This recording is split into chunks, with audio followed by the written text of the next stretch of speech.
Welcome to Ezzio's podcast. Today's guest, we have Dr. Felipe Maciel, whose story is all about passion, hard work, and chasing the American dream. He came all the way from Brazil for the love of horses and for a better future. Let's get into it. Felipe, welcome to the podcast. Thank you, buddy. Thank you. Thanks for having me. It's a pleasure to have you here. Felipe, I'm very happy to have you here because I think we have something in common, which is coming to the United States and chase the American dream.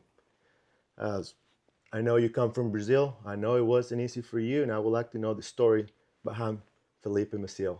Yes, sir. So thanks for having me. It's a great pleasure to be here. I think it's a great opportunity to talk about my life, right? As a veterinarian and you guys as a client, friend, a relationship, we don't get to talk about, the veterinarian's life and what's going on behind that person, that human being that's working on your horse. And I think that's great because we can share and we can kind of show people that we're human beings, right? We have a story.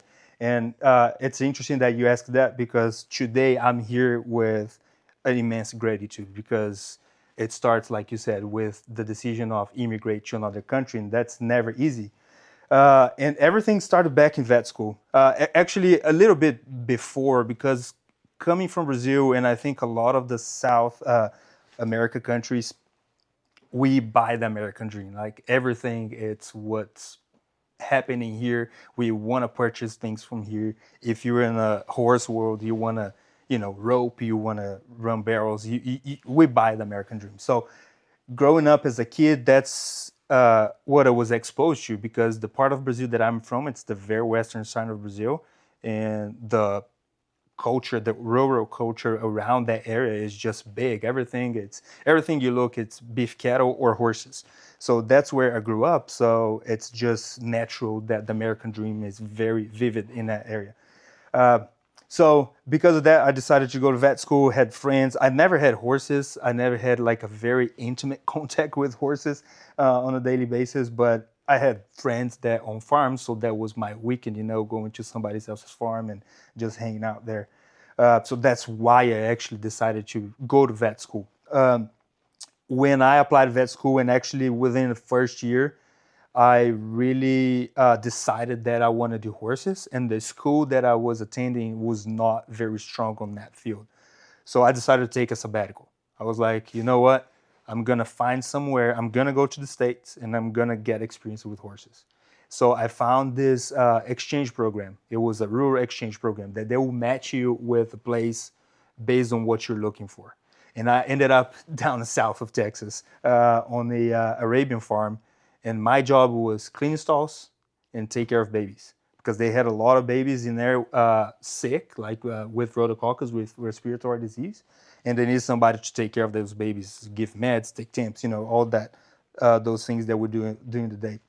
So that was the first time I actually landed in America and started living the American dream. And I said this in a way because I can remember when I landed at Houston Airport and the manager of that farm picked me up. That was like, okay, I'm in America because she came by driving a dually and drinking a big old cup of Whataburger with sweet tea in it. I was like, heck yeah, I'm in the United States right now. Yeah, so I see what America's about. So it was like a big hit. And from there on, a lot of things that I think we're going to talk more about it, but that's where it actually started. It was not easy. It was not easy at all. I got here kind of close. It was fall, so temperatures were dropping, and I'm from a place in Brazil that's very hot, so I've never been exposed to very cold temperatures.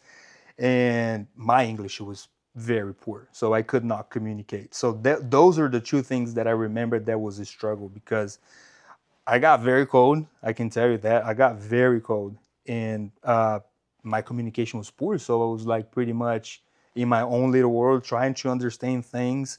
I already needed to work next day, so I landed on a Monday. On Tuesday morning I was already working, so it was not a very smooth transition. So but looking back today, that's when I started building up my character and who I am today. So I think that's kind of the long answer to your question, how it always started. Yeah. So you did one full year of cleaning stall and taking care of the baby. Yeah, so it was 1 year cleaning stalls, taking care of babies, And the training side of things, it was a Arabian halter farm. So it was interesting, but it was not what I liked. I just liked the way that I was exposed to how they take care of horses. And actually, my horsemanship developed a bunch in there because as they start trusting me, they gave me a little more freedom to do other stuff, handle babies or now handle a stud or collect a stud, So within that year, my main job is still cleaning stalls, medicate babies, and all that part. But I was handling some studs when they're collecting. They let me, for example, go to the clinic when they were cutting a colic. I would go with the horse and kind of uh, be exposed to that, colic surgery hospital environment. Uh, so it was not only cleaning stalls, but yeah, my job was, you're gonna clean stalls, you're gonna take care of the babies, and everything else was just if we trust you to do. And the hardest part about that year was communication. That's what you said, Yeah, correct? yeah. Communication was terrible because we were just talking about this a little minute earlier. In Brazil, you have a foreign language when you're in high school, right? And most of people just get. Uh, I picked English, so you learn English in school, but it's terrible, right? It's very poor. It's nothing. Uh, a lot of families pay an extracurricular course for their kids to go and learn English on a private school, and that's what my family did. But it was not enough. When I got exposed to the real English over here, it was terrible. To the real Oh world. yeah, it was terrible. I just couldn't communicate at all, and it was very specific, right? Because when you go learn English, you're learning English on general communications, like going to the store, going to a restaurant, but never leading with horses. Working. I don't know what a halter meant. Like I don't know how to say halter in English. I was like, okay, so now I have to learn that. So the learning curve was very steep. Did you have somebody helping you, or you use your Yes. phone, or Yeah, no, no phones back in the day, man. The internet was terrible. I remember I had a little Nokia that it took like maybe 5 minutes to load something in there. It had internet, but it was just terrible. So that nothing there. Uh, I had a coworker that she was also Brazilian, and her English was way better than mine back then, and she helped me a bunch. She was actually my like we held hands, and then she was just guiding me through, and she helped me a lot. in in that year? I'm guessing it's 2009, but I bet communication to Brazil to your family was pretty expensive back then. I mean, I bet it was charged by the minute, Yeah, by yeah, text. It's yeah, not like yeah. today that You you can. remember we were using Skype, but you still had to pay. You pay Skype so you could talk, or you. I usually call them like in the middle of the night because it was cheaper to call in the middle of the night. Uh, yeah, it was a struggle. No messages, nothing. It was only Skype, and if you call was impossible. The call was so expensive. And you better have everybody at the same time. Everybody ready? Yeah, everybody. It was a meeting group on Skype, just kind of talking. And then the internet was very slow. Like you talk and it would break down. It was It was a breaking struggle. up all the time. It was a struggle. Yeah. And what happened after that year? So finished that. Went back to Brazil and finished vet school. And actually, I have to say, like during that time working there, that's when I got my exposure to Brazos Valley Equine Hospital, which is a clinic down in the south. It's run by Dr. Ben Buchanan, and he was the vet taking care of the babies there. So he kind of mentored me during that time. You're the guy that's going to take care of the babies. He actually was running an experiment at that farm that I ran a lot of the samples for him. So I was granted, that job, and I was, blown away because I was just a little kid dealing with little plates to get culture from bacteria. So I was like, oh my gosh, that's what I want to do. So went back to Brazil, finished vet school, and then came back for externship. So on the very last year of your vet school, we do a rotation. That's when you start going to clinics and just shadowing vets, just getting more experience. And I did that. I came back here and did my externship at Brazos Valley Equine Hospital. In Morgan Mill or the And one that's in south? Navasota, the one in South. Navasota? Yeah. So I did that over there, and then went back to Brazil. Did the other half at a clinic in Brazil, at a university in Brazil. And once I got done with that, graduated, got my diploma and everything, I got recruited by Ben Buchanan's brother, Charlie Buchanan, to be an intern over here. So that's when my real veterinarian side of things started happening more, because now I was done with vet school and I got the opportunity to be an intern. So that was amazing for me, because that's when the doors really open and say, hey, you can come to the States because you're going to be trained by, Americans. You're going to be trained at a American facility. And that was great. And you're going to get, you're going to get paid for it, even better. So And why United States? Because you could stay in Brazil and still do the same job. Because yeah, but you know that, right? The veterinary business in South America, it's way smaller. Uh, Now it's changing, but back then it was way smaller. We didn't have. I was first the caseload. You don't have as many horses, or people. You have the same number of horses probably, but people are not taking care of their horses like they take care of horses here. So that makes the veterinary part of things struggle, because now you don't have the horses. You can, you know pay for technology. You cannot pay for a nice inventory in a pharmacy. So the businesses there are always very small as far as veterinary thing goes. That was the first thing. Second, the American dream, like we are talking about. Like, if you look around from, across Europe, Asia, uh, South America, the gold standard as far as veterinary practice, it's in between here in Europe. Everything that happens, every high tech, every new technology that comes up, it's usually in between those two countries. why is that? I think because of the number of horses and the culture. I think the culture around the horses, treating horses as real athletes, or sometimes now, which is new, as real pets, that is what brings, more attention to the veterinary part of things, because people want to take care of their animals, even because they're making money. It's their tool. Like a Teen Roper, for example, his horse is the way of him making money so he can make a living. And if it's a pet, it's a pet, right? Everybody has a dog, and you most of the time you're going to do everything for that dog. So, and in those other countries, maybe because of the economy, maybe because of culture, or all together, that amount of cash inflow to the veterinary business is not as the same as we see here. In a question that I have, what make you choose horses instead of a small animals? I think it's more because what I was exposed to, and I always had that question, especially in two moments in my life. Uh, when I graduated and I see what the capabilities that I could have in a small animal, because they're very interesting. You're almost working at the same level as human medicine these days. So you have high tech exposure. You're doing great things for those dogs with great equipment, with a lot of possibilities, because there's just more money. Uh, and in another period when I was a little burned out in my career and I wanted to shift. So that, and we see that happening a lot, and we can talk about that later, that I consider kind of going to the small animal side of things. But in my core, I just want to do horses. That's where I train. That's where I put all my time in. And that's actually what I like to do. Like today, I know that's what I like to do. It's being a horse's doctor. So I wouldn't be happy doing a small animal for sure. And what make you love the horse that much?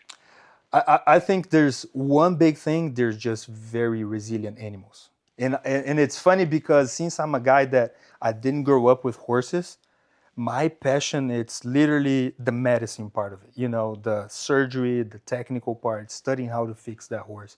I think that's what drives me, and driving that to a animal that's very resilient. It's amazing.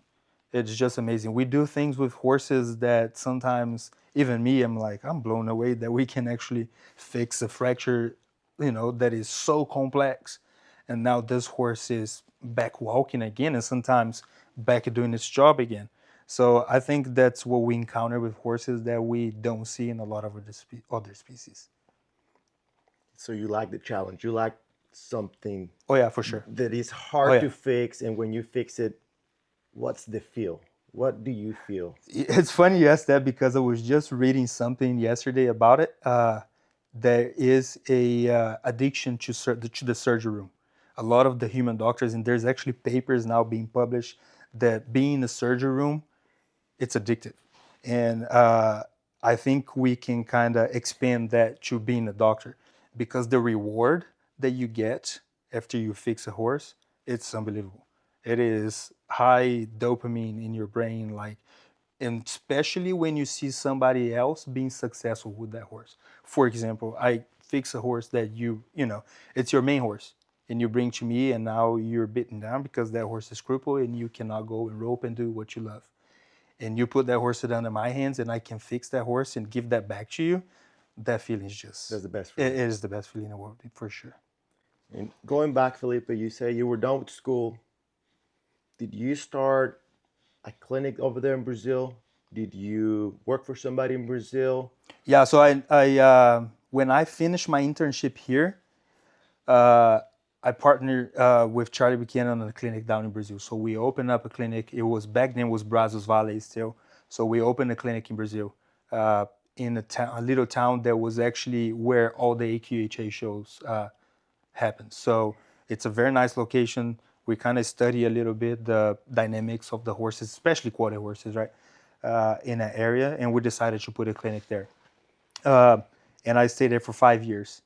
It was a very good experience.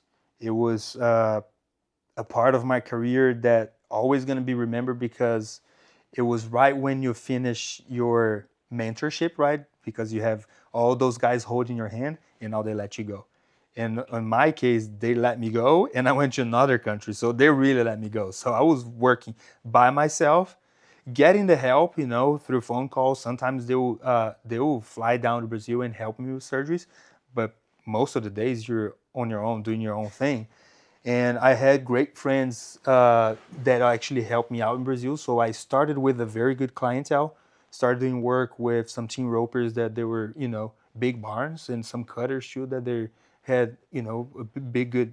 I would say a good number of horses in their barn. So it was not like, oh my gosh, I have to build this clientele back, or I have to build a clientele from zero. When I hit ground in Brazil, I already had clients. So that was good and bad, right? Because you're a young veterinarian and you have big responsibilities. But I used to tell people, if you have a big responsibility, it means that somebody's trusting you. So I just embraced that and did 5 years of full work, and they were great. Like we were very successful in there, and I liked it because you're working in your country and helping people being successful with the same thing that I was kind of doing here. The clientele was the same, the horses were the same. There was a big exchange of horses coming from here down there. So some of the patients I knew. So it was pretty good. You learned a lot in those 5 years, but after you were done with those 5 years, what made you decide I want to go to the United States and do this, but in the United States? Yeah, that's the sad part of being in the Latin country, right, or South America, or sometimes on those Central America countries, the economy is terrible. Unfortunately, we struggle a lot with the economy, and you feel that when you're doing work at that level, mainly because people just don't pay. You still work the same. You work long hours and you do a lot of great things, but by the end of the day, and it's unfortunate, we have to have money to put food on the table. So that kind of start getting you, and the stress just builds up to the point that you're like, I have to do something. And because I had that experience over here in the States, I always have that in the back of my mind, right? I have this opportunity to go back at any time. So at one point, that opportunity came. I got a call. Charlie said, "Hey, can you come back? We need help over here." It was a no-brainer for me because right when I had a lot of people that were not paying and we were struggling. So we were like, you know what? Let's go. So me and my wife decided in one day, and I told you this earlier, we decided in one day, in 1 month, I was catching an airplane and just leaving everything behind. We sold a whole hospital in 1 month, equipment, everything. So when we decided I think everything was building up to that point, right? But when you get the opportunity, I was like, I'm not staying here. You left everything behind you. We left everything behind. Family, house, Everything, practice, everything. everything. Yeah, everything. And this is what being an immigrant is, right? That's the struggle, because now your parents are getting old and they're far away. They're a phone call away, but they're not here. Your family is maybe forgetting about you. So there's a lot of struggle that happens when you're immigrating that you have to be ready for. Was I ready? Maybe not. But now I know that all that process is just making me a way better human being because the values that I created throughout that process, and I still create it, is just unbelievable. Were you ever homesick over here? Did you ever were like, dang, I didn't want to go back? Uh, I think that it's gonna sound a little cold, but no, I was never homesick because the way I left the country, it was because I was not happy over there, and I always have that feeling. You know, when I try to be homesick, I always remember how bad it is to be there working hard and not get the reward for it. So I don't think I'm homesick. I'm probably family sick, like I'm missing my family or sometimes the lifestyle, but not necessarily the country as a whole, the whole experience, I would say. Because the way I left the country, or the reason why I left the country was in a way that I encountered great opportunity here and it kind of shadowed everything over there that I don't think I'm always homesick. Crazy, isn't it? Yeah, it's crazy. It's, It's I crazy. mean, it happened to me, you know. Mm-hmm. I left and you feel like you're doing it because you're chasing the American dream, Yeah, but you get here and you're like, now what? yeah, Because you have to start from zero, and I bet that's what happened to you. yeah, I yeah, mean, you had a job, yeah. but you had to find a house, you had to Oh, find. you learn everything from zero, like things that people don't even imagine. You learn how to buy things at the grocery store, like which is natural for an American. It's not natural at all for us. You have to learn what cheese you like now. You have to learn what kind of rice you're gonna buy.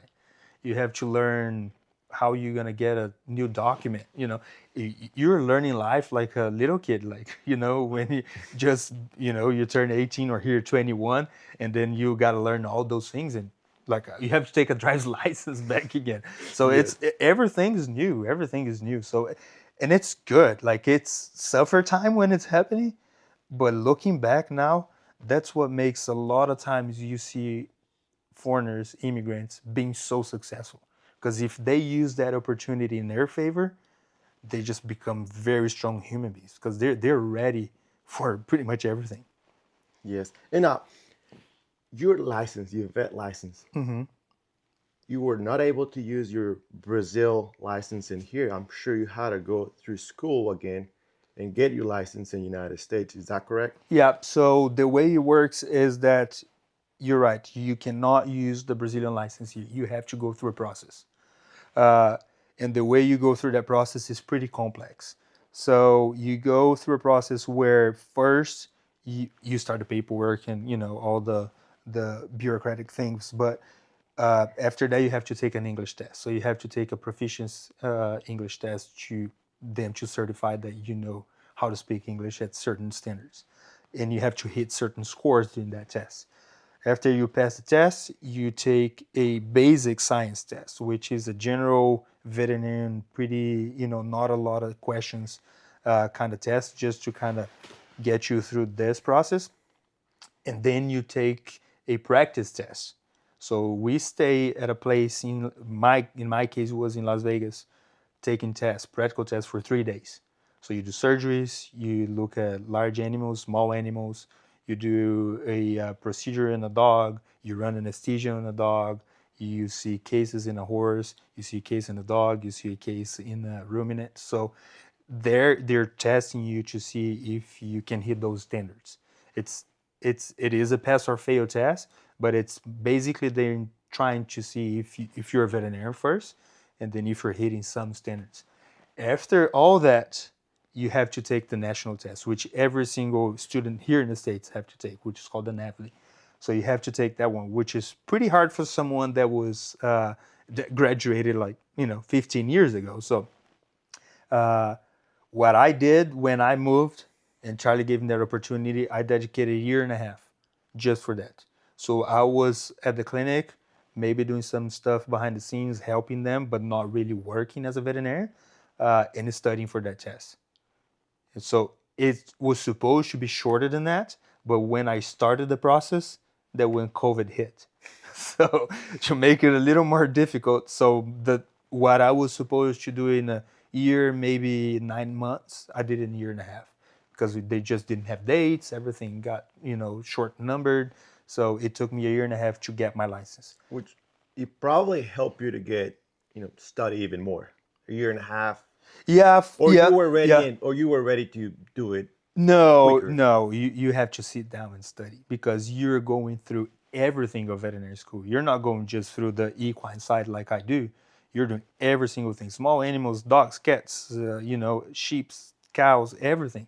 So it's not simple because I was specialized already. When I decided to take this test, I was already working with horses for about 12 years or 14 years. Yeah.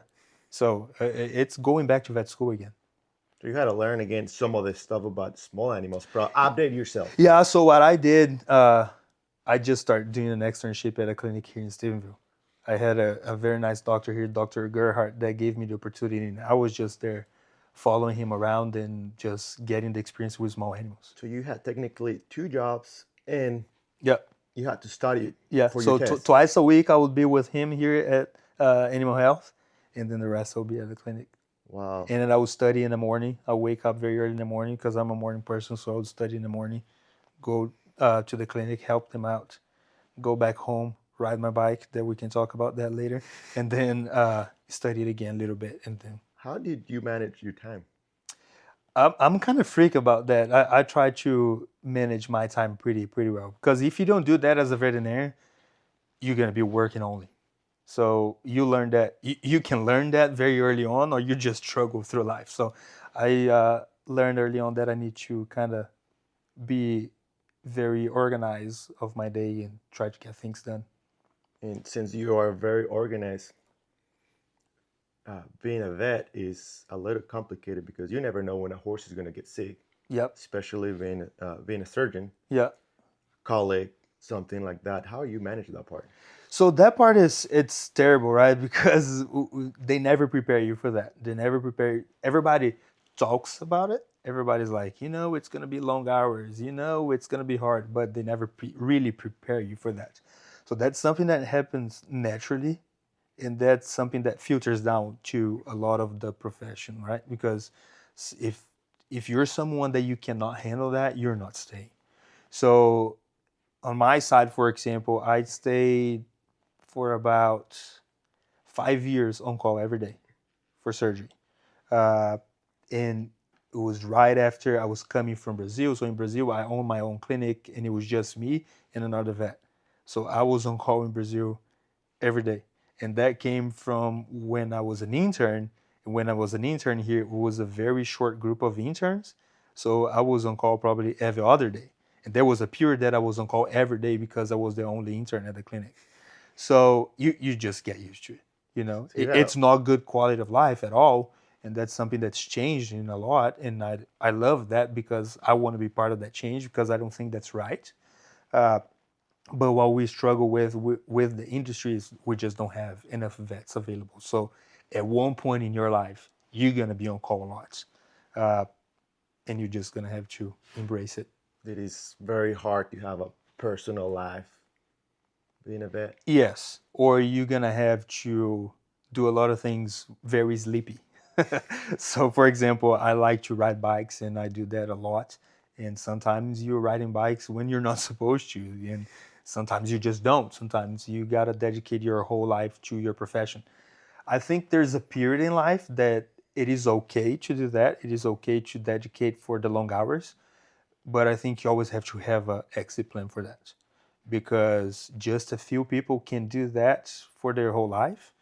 And I don't see them as a model because when you look at their personal life, there's a lot of very important things that they give away to be that veterinarian that's always on call and always giving attention to the clients.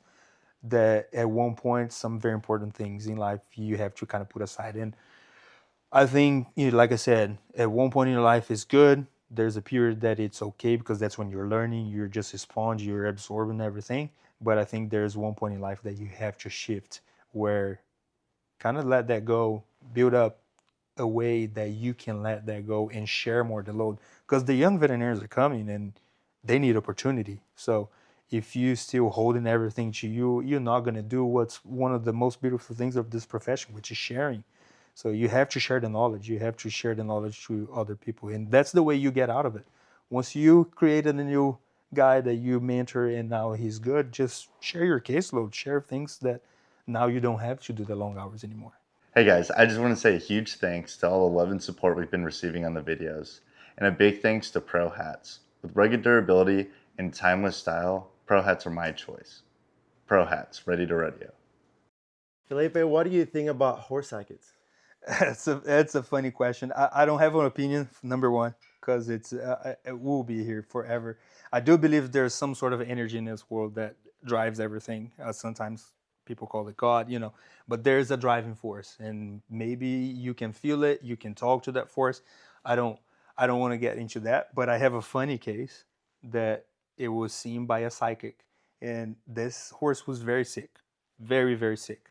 And this horse came to me after the psychic saw this horse and said, "You have to take this horse to the veterinarian because there is a lump on his right side, and that's what is making him sick." Horse came to me. The guy didn't tell me about the psychic appointment. He just told me the horse was sick, so I started working the horse up. Found some airway stuff going on. So the horse was very poor. The horse was, Reby, old horse. So I started working the horse up, picked my ultrasound up, and guess what? There was a tumor on this horse's right side of his lung. Yeah. So I don't know how to explain that. I don't know. I don't know what psychic was, but this horse had cancer, and this horse ended up dying from that tumor in his lungs. Watch out, they're gonna take your job. Yeah. So yeah, that's my fun case about psychics. Yeah. Well, I guess we might have to try it someday. Yeah. All right. You touched a point right there that I want to talk about. You say that sometimes, veterans that hold the spot too much, that they don't let the younger guys come in. Do you struggle with that coming to the United States? Yeah, you can see that happening. It's I want to say it's a little harder on the foreigners because we have what we call I call the stray dog syndrome, right? We think that we owe people something all the time. Uh, and once you go to a big hospital and you're not getting the cases that you wanted, you're blaming there as, it's okay, they're giving me the opportunity. But once you pass that, I think it's easier. I don't think you feel that as, an encounter. You just go, you hit the world, and then you try to do your own thing. But it takes a bit. You feel the resistance. It's not only because you're foreign. I think that's human beings, right? We like to be in control. We're proud of what we build. So sometimes it's very hard to let go. But if you're strong, and then, like I said, we're foreign and we're thick skin, you can kind of pass over that and be successful. It's crazy how it is. I mean, the struggle, but you manage to pass every little step and go through. And Yeah, the navigation through life for a foreigner, it is long ways. It is long ways. it has a lot of rocks for sure Oh yeah, on the oh yeah, road. oh yeah. And I remember a while back, you had a big accident in a bike, Yep, and you say you like to ride bikes. Tell yep. me a little bit about where that Yeah, came from. so I think I ride bikes for about 18 years now that I've been riding bikes, and it's something that I'm fanatic about. I just love road bikes. I love road racing. Uh, if you see me and the techs that used to work with me, they always say that he's always watching bike race. So that's something that I do, uh, and I like to race bikes here too. And one time I was riding on, and everybody knows Texas is not the coolest place to be riding bicycles, but I do it anyways. Uh, and one time I was riding back home, and this guy didn't see me, and then I T-boned the truck, and I broke my neck. Have a big cut in my head, broke my collarbone, and it was actually right when I was studying for the license test. So.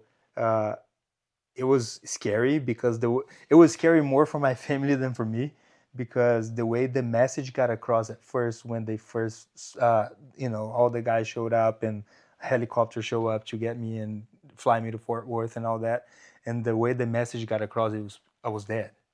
So People at the clinic thought it was dead. My wife thought it was dead, but once they got there, I was not dead. But funny, but not funny, right?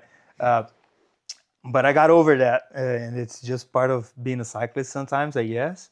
Uh, but yeah, it was some hard moments. And the funny fact, and God has its ways, right? I had that accident, but I had the big test coming. So that accident forced me to the only thing I could do, it was study.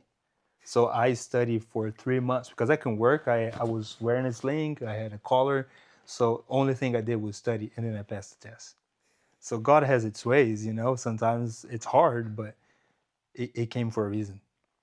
How you start riding a bike? I mean, you're a vet, you're around horses, but how the bike gets into your life? It's a good question. I think when I was living in this little town in Brazil, that I had a lot of friends that were riding. Some of them were actually professionals, and I just got drawn into. I think the competition side of thing, the training part of thing also kind of got me because I like that process, of training and preparing for something and getting stronger. So that I think draw my attention to it. And once I saw it, I was like in the middle of it and buying expensive bikes and paying coaches to train me and stuff. So it was very natural, but very fast, very fast. And now, like I'm to the point that I'm so fanatic that everywhere we go, my bike goes. So like me and my wife, we like to travel, and most of the time we're traveling to places because of the bike. So we'll go to Belgium, we go to the Alps in Italy, we go to a lot of places just so I can ride my bicycle in the morning in cool places, and then the rest of the day will be a tourist That's pretty somewhere. cool. Yeah, yeah, yeah. So it's kind of like a win-win. Win for you, win for your Oh wife. yeah, she loves it. At first, she's like, "Is the bike going again?" It's like, "Yeah, You know, the bike is definitely going." so you have to take your bike. There's a specific way that you take your bike. Yeah, there's a case that you just put the bike, in pieces and then you shove it in there and ship it. Yeah, That's pretty cool. yeah. And going back to the vet work, there's any cases that you like to work the most, like something in specific that you like to work the most? I have two answers for that. I love surgery. You guys know me very well. I love the surgery suit. Like it's a place that I like to be in. I can create a situation in there that is very rewarding just for the procedure itself. And I love fixing fractures. That's something that I put a lot of time in, and I like the challenge because fracture repairing horses, as you guys can imagine, it's very complex. But when you're rewarded with a horse that you healed up and everything is great now, it is a big reward because you're getting a broken leg from a horse that back in the days, this horse would probably be euthanized, and now you're giving this horse's a life back. That's one thing that I love. But I do like the process, the everyday, like we're talking about bikes.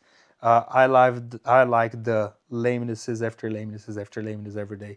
I do like that little process of thinking and trying to navigate through a little complex problem with imaging, which is a lot of nowadays. It's where I put a lot of effort trying to be good at. So I think the daily uh, fixing things in the veterinary ward, especially with sports medicine, it's something that drives me pretty good. It's pretty big topic about fractures. You call it lameness horses, stuff like that. But when you look at a horse, you're gonna see him trotting and stuff like that. Do you train your eye to find where he's lame, or is something natural for you? Nowadays, I can tell you with a lot of confidence that you're trained for it. Back in the days, and that is actually something funny because a lot of veterinarians they still working based a little bit of instinct when they're looking at a horse moving, right? But the instinct comes with repetition, right? So you're seeing horses after horses after horses, and then all of a sudden you start seeing patterns, and then you start correlating the patterns with part of the body that's sore that's creating that pattern, right? So if you talk to veterinarians like that, sometimes they won't be able to tell with the fancy terms what they're looking at, but they're going to be able to fix your horse. And there's the other side of that, which is actually comes a lot from the European school, which you learn. how the biomechanics work on a horse. So you learn every little function of every little muscle, tendon, ligament in a horse. So then when I'm watching a horse move, I'm correlating all those biomechanics to the problem that can affect those biomechanics and now trying to figure out what the problem is. So to answer your question is instinct is just not knowing the names of what you're seeing, but yes, there is a way of you studying and finding out specifically what you're looking at, giving the name of it, and using that in your favor. And that goes to there is a doctor that he invested a lot of time on that. His name is Dr. Danois. He's from France, and he is the guy that is very strong on the biomechanics part of the horse. And he's still studying the biomechanics of the horse until this day. And he teaches you how to look at a horse and not necessarily do all the blocking, like for example that you guys are used to, like you put the numb drugs and stuff. He's more invested at looking at a horse and say, hey, this horse is moving this way because this and that is affected, and it's probably the fetlock. So let's investigate the fetlock first, and then we may try to prove that the problem is the fetlock later with a blocking or with imaging, you know. So he's more working on the reverse way of the American school. The American school is more, you bring your horse, I see your horse is lame, and then we start blocking. And once I see that your horse went sound on that blocking, we're going to investigate that area that I know that that block is capable of blocking.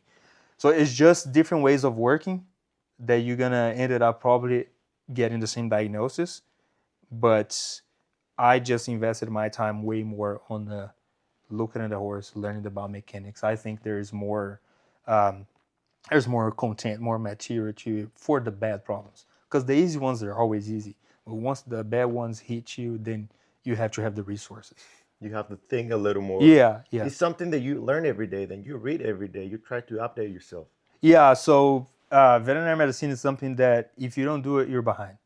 Because especially nowadays, there's something new every single day. So technology is a big thing, and you always have to revise yourself, right? You always have to go back to stuff because sometimes when you work in a population of horses, for example, if I work just in quarter horses, and then one day a warm blood shows up, maybe I'm gonna struggle because I'm gonna need to go back to the very bottom of my box and get some stuff out. So you gotta be reading and studying and just updating yourself at all times. What drives you to keep learning and studying every day? I think the challenge is what, when you encounter a case that you're like, I don't really know what's going on here, that drives you. You want to research right away. And technology is great for these days, right? We have Chat GPT, you have Cloud, you have Google, you have everything. So the researching part now, it's so close to us that it's even better. You can get information very fast. Do you remember a case that it was a big challenge for you that you're like, I don't know if I can do it, and you did it? Uh, I think every case that involves the pelvis or the neck, the exoskeleton of a horse is hard. But I just fly back from Utah to work on the challenge case, and now I'm at the point in my career that I'm very proud of what I'm capable of. So, for example, that maybe 5 years ago would be a case that I wouldn't be able to diagnose.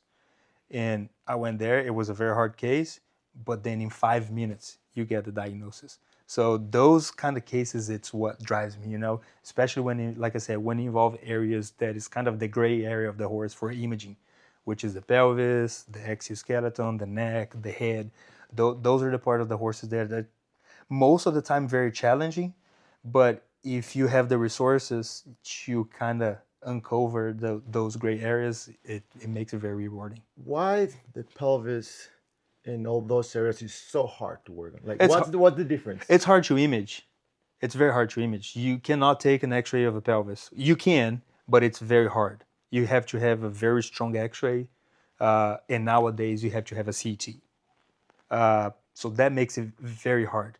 And the biomechanics, going back to the biomechanics of the exoskeleton of a horse, it's very hard to understand as well. So you have to be very familiar with it to understand what's going on in that area and drives your attention to that area. But I think the combination of being hard to evaluate a horse with a neck problem or a pelvis problem, plus not having the ability to do the imaging, makes it very hard. That's crazy. Do you think it's gonna get to a point that it gets easier to treat a problem like that? It's happening right now because there's all those CTs out there in the market now that you can fit almost a whole horse. So now that imaging ability, it's real. So you can image the pelvis of a horse these days.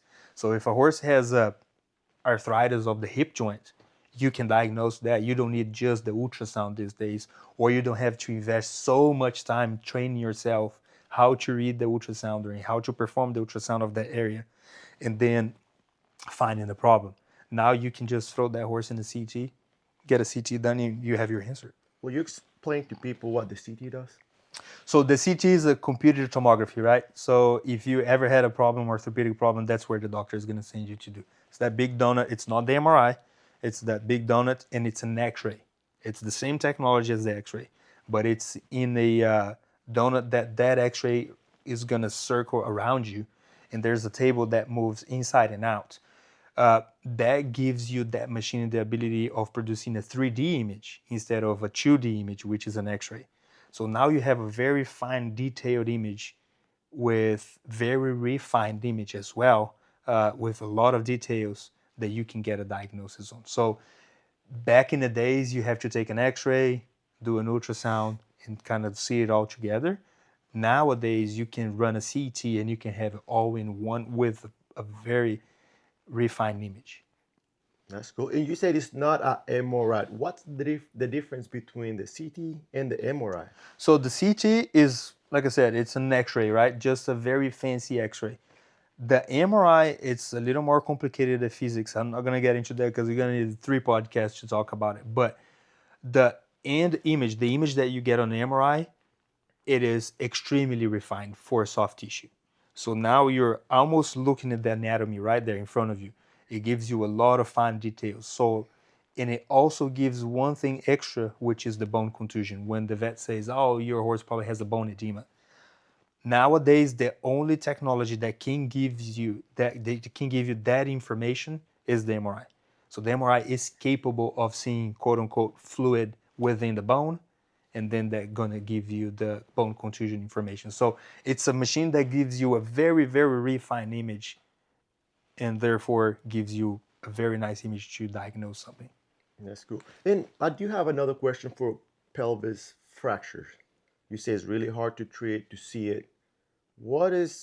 How do you fix that? Can you get there, do surgery? Do you just let him heal? Yeah, unfortunately, so 2 things.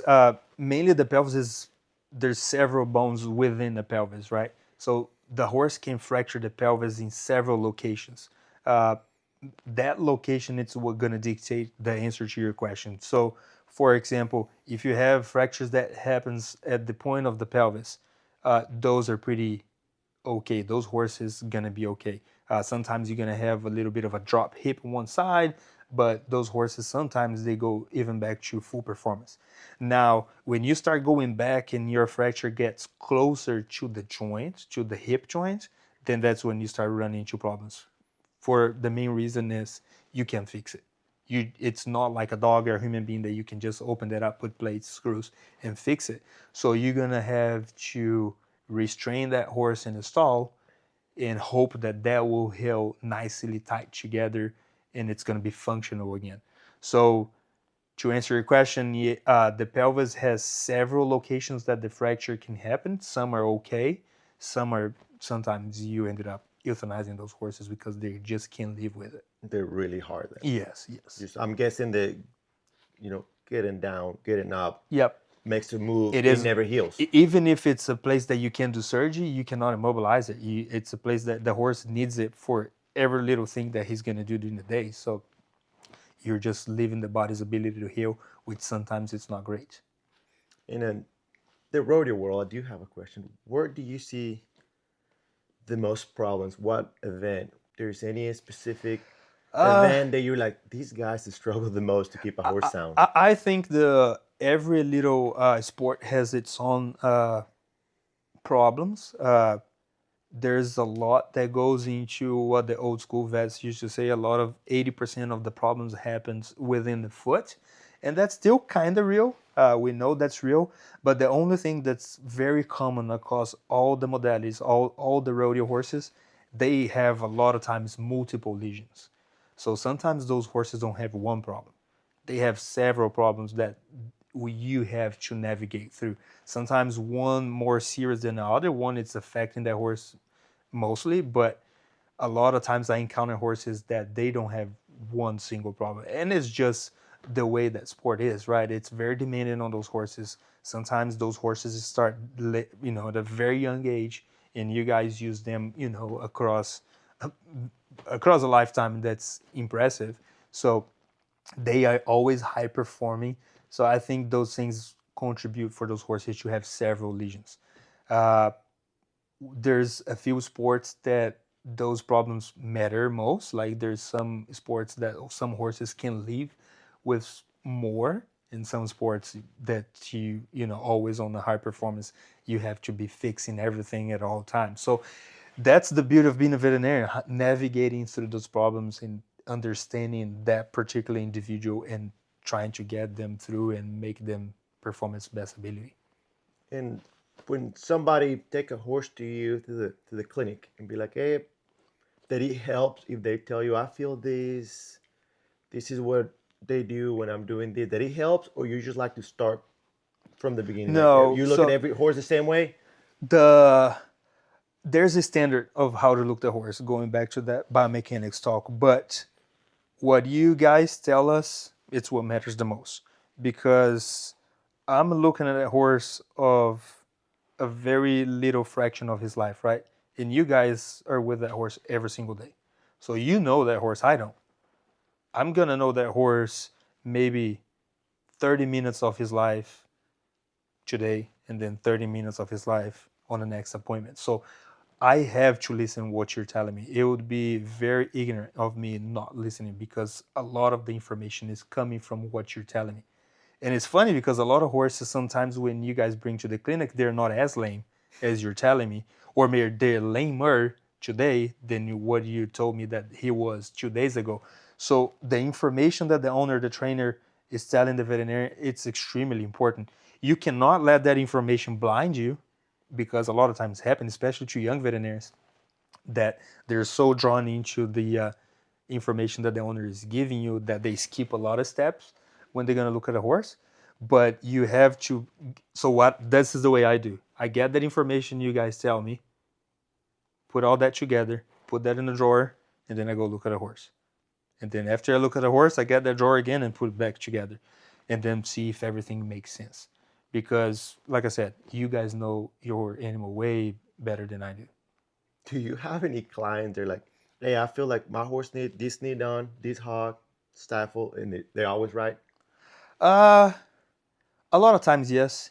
And I see that with a lot of the high level athletes, like the high level uh, trainers. They really know their horses. Like you can tell, they're very refined on the feeling that they're getting, and sometimes the information is most of the time accurate. So yes, you see people that they're with their horses and they have the knowledge of how to read those horses. They're always spot on. That's pretty cool. I mean, that means they spend a lot of time and they know their horse, Yep. because sometimes a horse is part of the family. I mean, like my wife and my horses, our horses are our family. I Yeah. mean, every single one of them. I mean, you know my wife. I mean, you treated her horse at 26 years old, Yeah. put her in a CT machine, Yeah. and did. I mean, she had a bad infection, but Yeah. horses for us means a lot, and I'm sure for other people do the same thing. And I'm sure you can tell. For sure. Oh no, oh yeah. You can tell when a client walks in the clinic and the horse matters to them, or if it's just a business. It's pretty easy to see that. And there's no right or wrong, right? It's just the world that we live in. But it's very rewarding to work on a horse that is family, right? It's not just a piece of commodity, a business. So those are the cases that you always bring to your heart, and then putting not necessarily more love than the other clients, but you're gonna get more reward from that case for sure. Yeah. Did Have you ever had a case that you were thinking this horse is for sure not gonna make it by tomorrow, and you got a surprise that that horse ended up That making happens it? every day. Really? Yeah, when I say horses are very resilient, it is impressive. Sometimes you have colics, all the numbers, everything is telling that that horse is gonna pass away, and then you get in the hospital next day, the interns come and tell you, hey, he's still alive, and then you keep believing and you keep going, and the client keep believing, and we keep pushing, and some of those horses make it. So there are cases that you're just blown away of the resilience of those horses, especially when everything tells. And when I say everything tells, like you're doing all the labs, all the imaging, everything is showing, especially with colics, everything is showing that that horse is not going to make it. And then you walk in the hospital next day and that horse is still there. It is unbelievable. Yeah. What's the hardest part about a colic surgery? The time that they happen, I tell that to my interns. My interns always ask, or somebody that works with me, they're like, "Do you like to operate on colics?" I was like, "Yeah, heck yeah, it's amazing operating colics. You know, it's always a big surgery. It's always graphic. You know, for somebody that's seen, it's a lot of guts It's everywhere. messy. It is messy. It is dirty. It's bloody. It's very physical. Uh, so I love doing colic surgeries. It is, you know, the you just feel powerful when you're doing it, right, because you're granted the opportunity to fix an animal with very big anatomies, you know. So everything is big when you're doing a colic surgery. But like I said, they happen at 3 in the morning, 2 in the morning, or they happen in the middle of the day when you have a full schedule. So it is an emergency, so you have to do it. You just have, you know, you have no other option. So the surgery itself is great. The time that they happen, it's not great And they usually happen at night. most of the time. Do you think it's because we're feeding horses at in the evening and they're like, that horse doesn't seem right? I think there's a lot of answers to that. And it's funny because we don't see as many colics, or we don't see as many surgical colics anymore, because people are just taking care of their horses better with time, right? And the food technology, it's getting better as well. So we don't see as many colics uh, like we used to see like 10 years ago. 10 years ago, hospitals were doing colic surgery after colic surgery. So these days we see a lot of clinical colics where they can, you know, you fix with some pain meds, fluids, and just giving that horse's ability to recover from it, and not a lot of surgical colics. But yeah, I think that the way everything is changing with colics, it's kind of interesting, just because you don't, it's changing a lot. You don't see a lot of surgical colics those days anymore. And what's the average time in a surgery and a colic surgery? It depends, because there's a lot of things that can drive a horse to colic, right? It can be just a little gas colic all the way up to a twisted gut. So the extreme cases where you're amputating a piece of gut and sewing them back together, those are the more time consuming. So depending on what technique you're doing, depending on what you're removing, it can go from 3 to 6 hours. On a very regular routine, just a dorsal displacement, which the column, the large intestine kind of gets out of place. Those ones are pretty fast. Those one in 40 minutes to an hour, experienced surgery can get it done. That's crazy. And so if you are on call all the time, that means you have to live close to the clinic Yeah, most of the time, most of the time. unless you live in Texas. Then if you live in Texas, you know, driving here is not an issue. So people are not afraid of driving. So like I, for example, used to live 1 hour from the clinic. So everybody had a call. I had 1 hour to drive, get to the horse, and then perform a surgery or whatever. So that was just me. But I know a lot of veterinarians, they will do what you're saying. They live just close to the clinic. That's crazy. And you say you were doing a very special case in Utah yesterday. Yes, sir. Are you traveling all over the country now looking horses? Yeah, so I'm actually in the process of moving. This is all new, right? So I'm gonna move to Utah. I'm gonna work at a clinic over there. That's where I'm gonna be based at. But this clinic is giving me the opportunity to kind of explore a little more other states.